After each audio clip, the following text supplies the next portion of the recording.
আমি কি আপনার সাথে দ্বিতীয় আর কোনো কথা বাড়াই তো?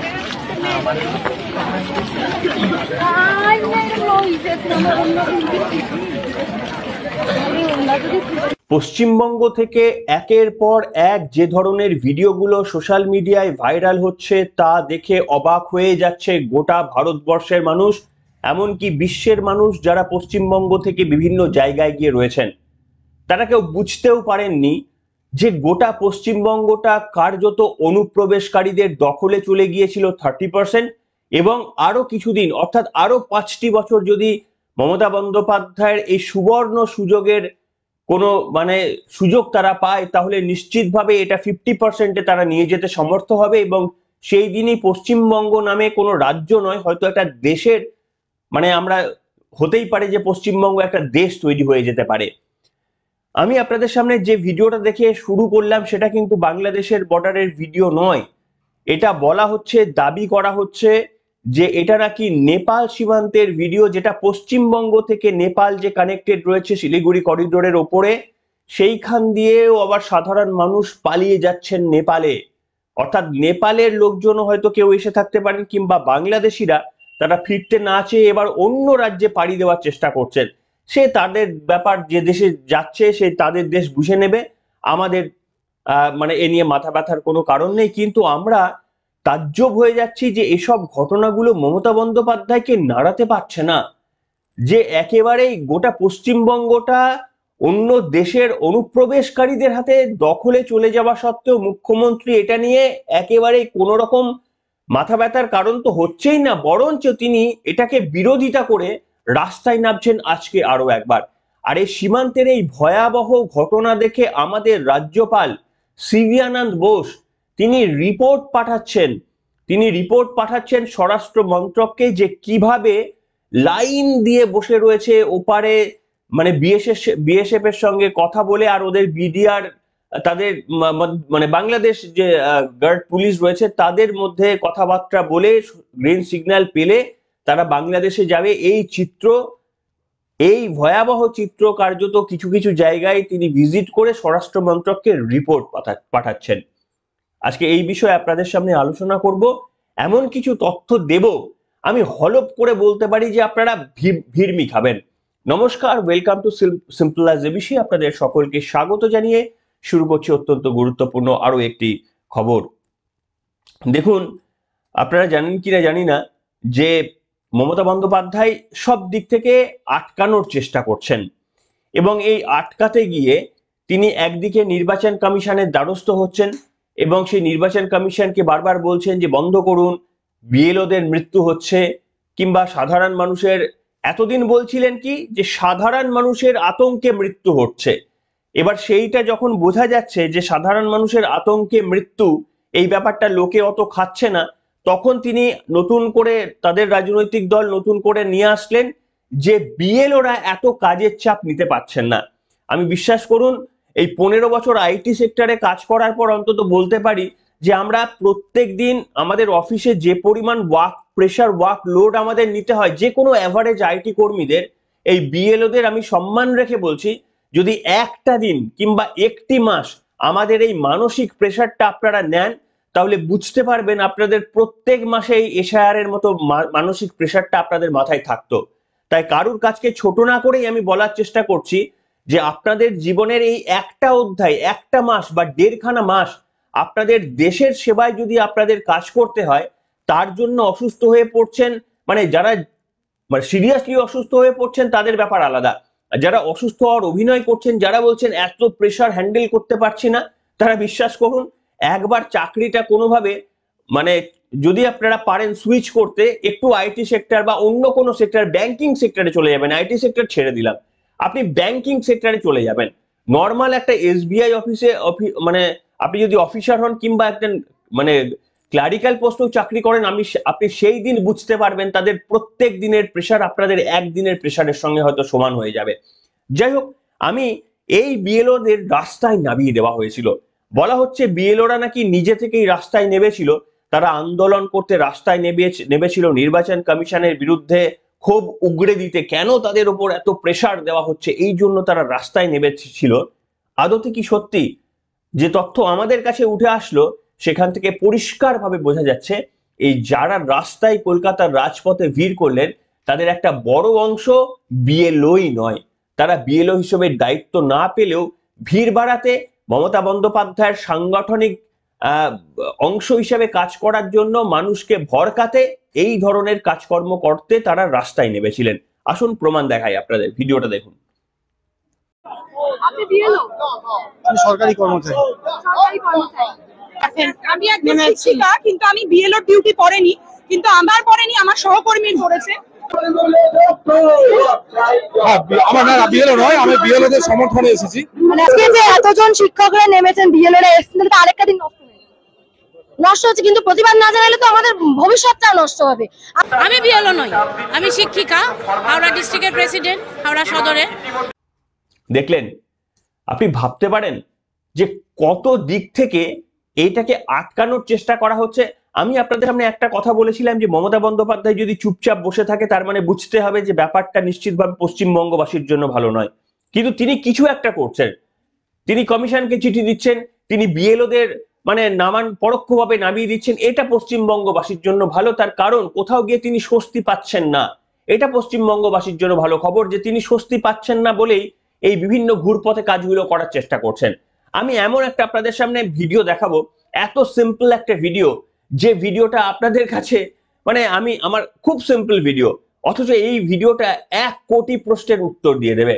যে মুখ্যমন্ত্রী মমতা বন্দ্যোপাধ্যায় যে তার পরিস্থিতি মানে তার রাজত্ব থেকে এই যে দুর্নীতি ছেড়ে দিন, মানে তার হাত থেকে বাঁচতে পরিত্রাণ পাওয়ার জন্য পশ্চিমবঙ্গবাসীর যে কি করুণ অবস্থা, সেটা সব থেকে ভালো যারা বুঝতে পারবেন তারা কারা? তারা সম্ভবত কালীঘাটের কেউ কেউ বাসিন্দা হলেও হতে পারেন। আর সেই রকম একজন বাসিন্দা, আমি তার নামটা চেষ্টা করব কেটে দেওয়ার জন্য, যদি পোস্ট এডিটিং এর সময় যদি আমার মনে থাকে। সেই ভদ্রমহিলা কি বললেন, এই যে এশায়ার প্রয়োজনীয়তা কতটা রয়েছে সেইটা সম্পর্কে কি বললেন আপনারা একবার শুনুন। শুনলে পরিষ্কারভাবে বুঝতে পারবেন কালীঘাটের একজন বাসিন্দা মমতা বন্দ্যোপাধ্যায়ের এই পরিস্থিতি সম্পর্কে কয়েকটা ওয়ার্ডের মধ্যে দিয়ে তিনি বিশ্লেষণ করে দিলেন। একবার শুনুন। हाँ दीदी, हिंदू बोलून? हाँ बोलिए। अरे क्या नाम है आपका? ईभा घोष। ईभा घोष। आप कहाँ रहती है? यहीं पे कालीघाट में। तो ये दीदी के पड़ोसी आप? हाँ हाँ मैं जानने के लिए आया हूँ, वो SIR का फॉर्म जो आया था वोटर वाला आपने भरा? हाँ भरा है, जमा भी दे दिया। सब लोग दे दिया आपके घर सब में? सब सब ये मोहल्ला में सब दे दिया। आपके मोहल्ले में या घर में किसी का वोट ऐसा भी था मिल नहीं रहा था या कोई परेशानी? नहीं, नहीं, नहीं, हम लोग जेन्युइन वोटर, जेन्युइन वोटर, इसमें कुछ नहीं दिक्कत नहीं है। तो ये जो हो रहा है ये ठीक हो रहा है? मुंह से बोलने का बात नहीं, एकदम ठीक।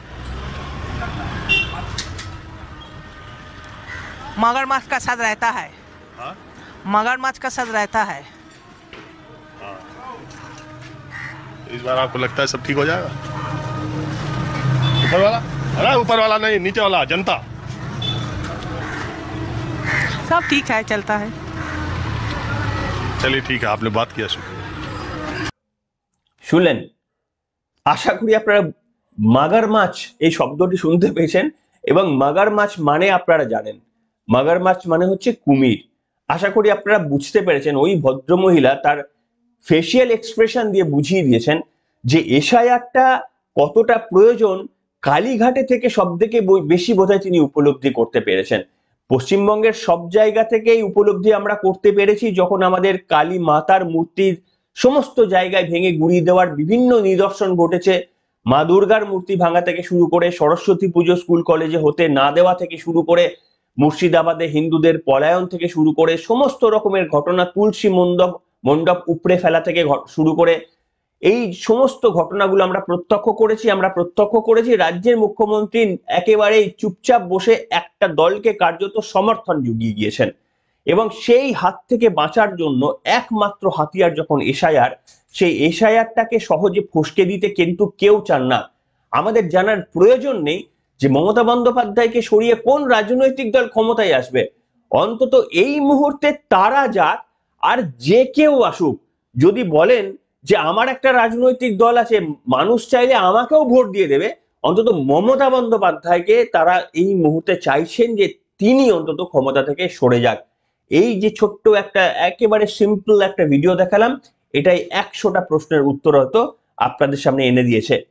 আমি এইখানটায় আরো একটা খবর দেখাচ্ছি, আপনারা দেখুন। আনন্দবাজার পত্রিকায় প্রকাশিত হয়েছে, এসআইআর এ বাংলায় বাদ পড়েছে অন্তত 10 লক্ষ নাম।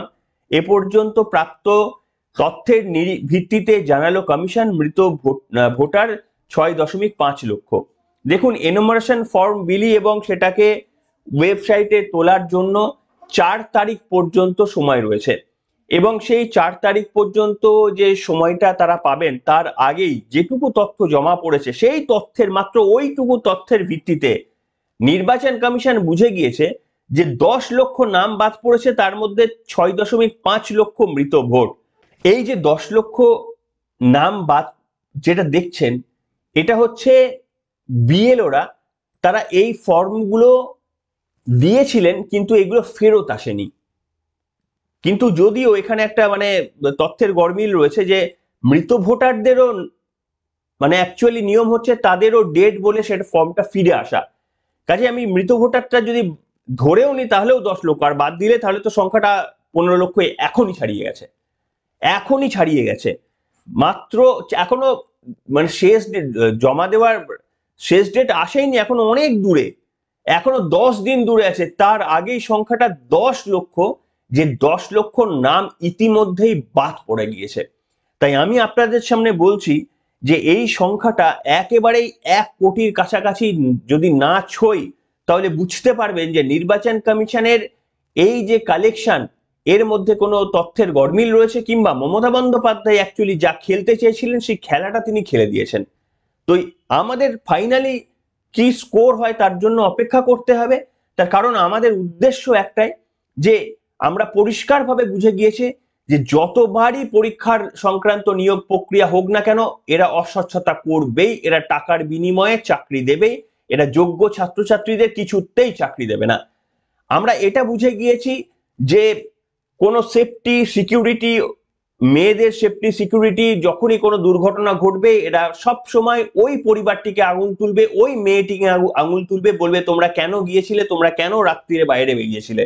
কাজেই এদেরকে শুধরে, যে আপনি যদি ভাবেন যে এদেরকে শুধরে আপনি এদেরকে আবারও 5 বছরের ক্ষমতায় নিয়ে আসবেন, তাহলে এটা অনেকটা হবে কালিদাসের সেই নিজের আমডালে বসে আমডালটা কাটার সমান হয়ে যাবে। আমার মনে হয় এই যুগের কালিদাসের সংখ্যা অত্যন্ত কম, কিছু সংখ্যক রয়েছে, তাই সেই সংখ্যাটা এতটাই মানে কম, সেটা মমতা বন্দ্যোপাধ্যায়কে এবারে অন্তত ভোটের বৈতরণী থেকে কিছুতেই বাঁচাতে পারবে না।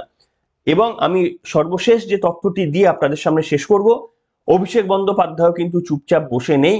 অভিষেক বন্দ্যোপাধ্যায় তিনি আবারও ভার্চুয়ালি বৈঠক করেছেন। কুণাল ঘোষ তিনি বাথরুমে পড়ে গিয়ে পা ভেঙে ফেলেছেন। জানি না যা মানে রাজনৈতিকভাবে বা মানুষ হিসাবে যা পরিচয় দিয়ে গেছেন সমাজের বুকে, কি তার দুর্ভাগ্য জীবনে লেখা আছে, আমরা তার শুভ কামনাই করব সবসময়তেই। কিন্তু যাই হোক, তিনি আবারও কিছুদিন আগে একটা পা ভেঙেছিল, আবারও আরো একটা পা ভেঙেছে।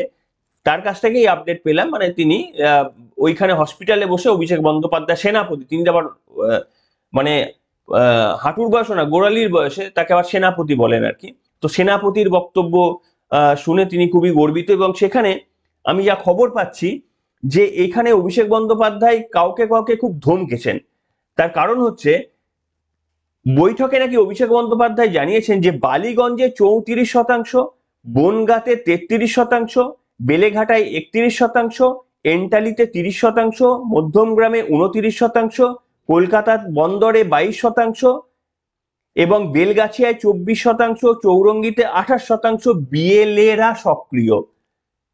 অর্থাৎ এই যতগুলো নাম বললাম 30%-এরও নিচে বিএলএরা সক্রিয়।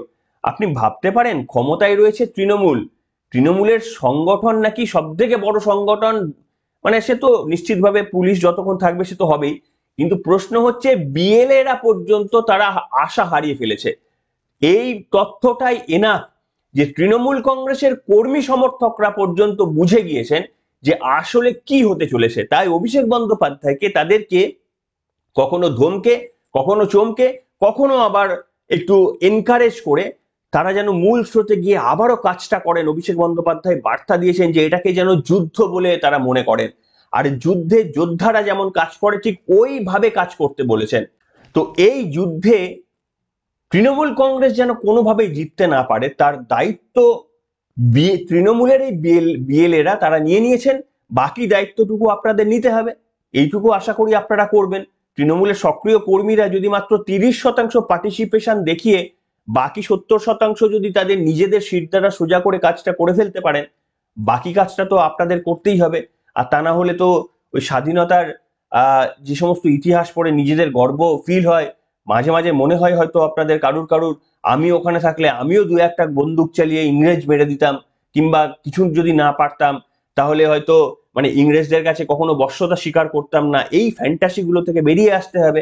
তার কারণ তৃণমূল নামক একটা রাজনৈতিক দলের সঙ্গে মুখোমুখি মানে নৈতিক লড়াইয়ে সেখানে আপনি যদি প্রতিবাদ করতে না পারেন, তাহলে আপনি ইংরেজদের সময় যেখানে একটা অসম লড়াই ছিল সেখানে কখনো আপনি ভাবতেও পারতেন না, বা করুন মানে আপনি কল্পনাও করতে পারতেন না। তাহলে তখনও আপনি যারা আজকে তৃণমূলকে বাধ্য হয়ে যারা বলছেন যে বাধ্য হয়ে তৃণমূলকে আমরা সমর্থন করছি, তখনও আপনারা হয়তো তাহলে কি বাধ্য হয়ে কি ইংরেজদের সমর্থন করতেন?